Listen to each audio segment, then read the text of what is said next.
Cameroon FM. And it was a challenge. We did what we did by trying to solve solutions. You know, in a kuna, some people had totems who transformed them. And College Josh and Jomo Kevin, bam, on radio. Ekona Benga this day. Why the man thief for coffee quarter? Mount Cameroon. Mamu Musaka. Voilà. Those were the places where the witchcraft and the lot of human interest stories from that year. It was terrible. And we did good. Some people fight for farm for Mashuma for Ekona today with collars. You find a 70-year-old papa raping a 7-year-old. And when you ask him, he said the Marabout asked me to do so. Madam Patience Esoka, you stay with us. Let's talk politics with Elie Smith. Elie, yes. Yesterday we talked about Qatar, and America is calling on them to come together to bring down the tension. Kuwait wants to mediate and all that. And I think after this crisis, Qatar is going to go as fast as possible to build a seaport. They are building it already, so that they should not be secluded in that area. But now let's talk Morocco. Morocco is a Maghrebian nation, but Morocco wants to join ECOWAS.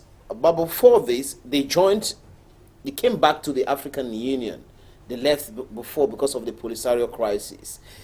Going to ECOWAS, is that a problem at with the Maghrebian nations, or why do they want to join ECOWAS? Okay, if you could permit, before I could proceed, I'm very happy to be around Patience Esoka. And one thing I like with the testimony she has just made is acknowledging that Mendoza was a good person. You know, it takes courage. You know, these days people do forget easily whatever good because thing. He's caged, you don't want to appreciate. So, Madam Patience Esoka, thank you very much, because these days, you know, if I know what I'm talking about, once you are no longer at the in the limelight, everybody runs away from you.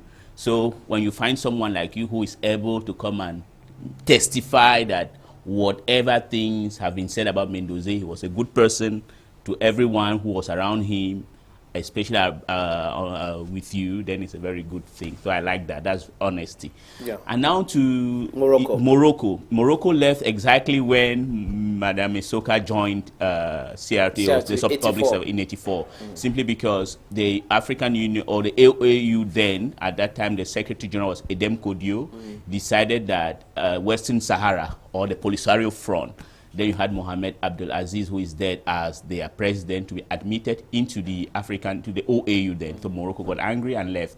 And since then, Morocco has been doing a lot of efforts to integrate the European Union. It did not work because the application to join the European Union was rejected. But it was even before '84. That was in 1964 even, 1 year after the creation of the African OAU, which is kind of paradoxical because Morocco's king and Nasser, Kwame Nkrumah, they were the pioneers in the creation of the African Union, of the OAU, the ancestor of the Organization of African Union. Exactly. Unity. But now, the question you ask, why are they coming to join? Yeah, the implications. The implications. There are two implications, or a number of them. One is to look at the diplomatic aspect in it. Morocco is aware that the traditional allies like the United States and France, who are supporting them in the occupation of Western Sahara, the generation is changing, and which means that there are some dynamics of things that are going to change. And perhaps one day at the United Nations Security Council, there might be a vote for a push for a referendum in Western Sahara. And they think that by joining a much more dynamic union such as ECOWAS, you will have support of African countries who will claim that since Morocco is an African country, there is no need for another partition of another African country. I think that is the first implication. The other second aspect is that Morocco encouraged the creation of a regional bloc in North Africa called Union Maghreb Arab, UMA, made up of 5 countries. But that Union Maghreb Arab is not working simply because of a rivalry between Algeria, and Morocco over Western Sahara. So I think that the fact that Morocco is doing what it's doing is a good thing for ECOWAS, because ECOWAS is expanding northward. But Morocco is not just doing that simply because they love Morocco, they love ECOWAS very much. It's simply because they have discovered the importance of expanding down south, and they have discovered the importance that ECOWAS member countries could help them in case there is this problem of the referendum for Western Sahara that might emerge. And it is certain that it's going to come up because his father, King Mohammed V father, Hassan II, had a brilliant minister of foreign affairs then. His name was called Driss Basri. Before he died, he said that Morocco, come what may, is going to lose Western Sahara. I think he saw what happened with East Timor.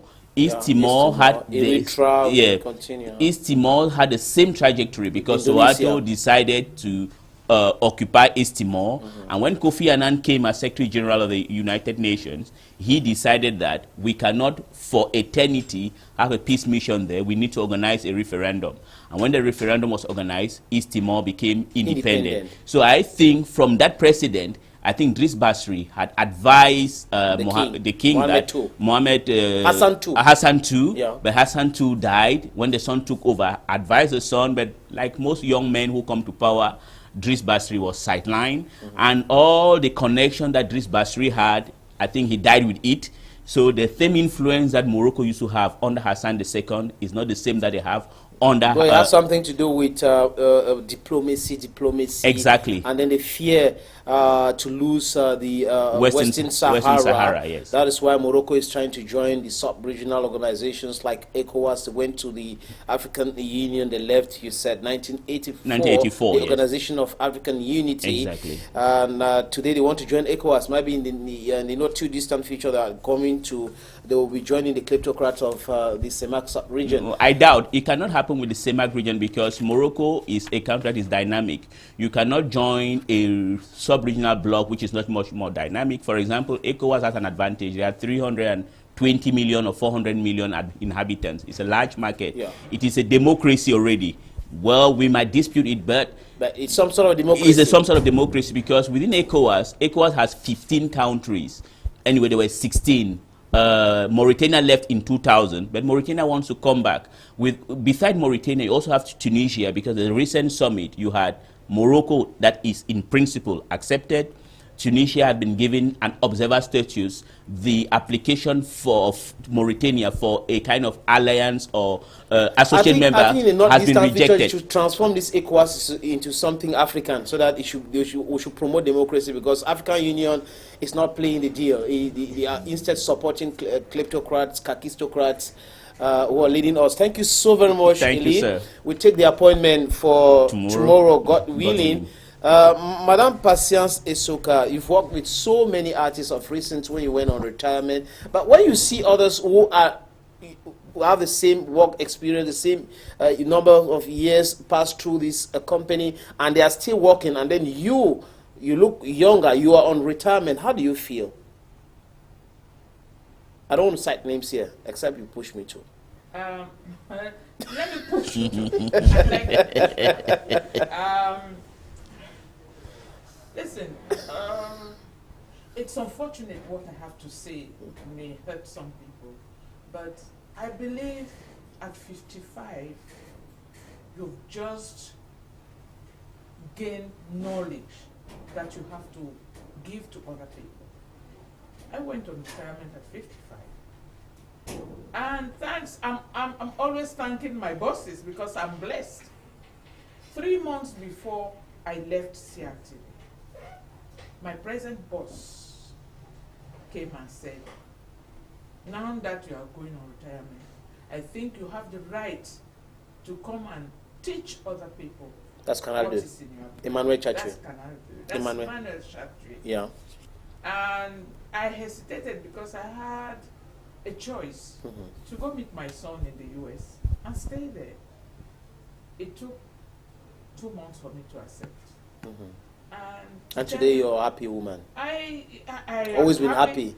Because I am happy because I love my job. And in the case of Zakarin Cole. Okay. Zach. Was it punishment? No. Zach was a very introvert person. But when Zach opened his mouth, you could hear all the truths in that. And people admired him for that. Mm. He was an enemy to be loved. Mm. Because when you ask him something, he said it as it is. Mm-hmm. And even if he went on retirement, Zach was not sleeping in his house. Zach was invited into many other events as a journalist. So as a man, Zakarenko to you, in one word. The man Zakarenko. He was a silent partner. A silent power. Power. Okay. Etunde. Yes, indeed. Yeah, we have some sports news with you, and then Clemence is also here because we're going to conclude the program with her text messages. Elie, you stay with us. We just have just 5 minutes to go on the program. Madame Patience Esoka too looking at me. I said, "We are on me now." Let's go with your information. You start from you're talking about yes, the lead we're one. talking about no, not the lead one. We're talking about the career of some players after the Champions League. Yeah. Now that many of them are actually reflecting Mbappe. on where they're going to. Yes, and we start with Kylian Mbappe. He was signed to Real de Madrid because he has been targeted by Real de Madrid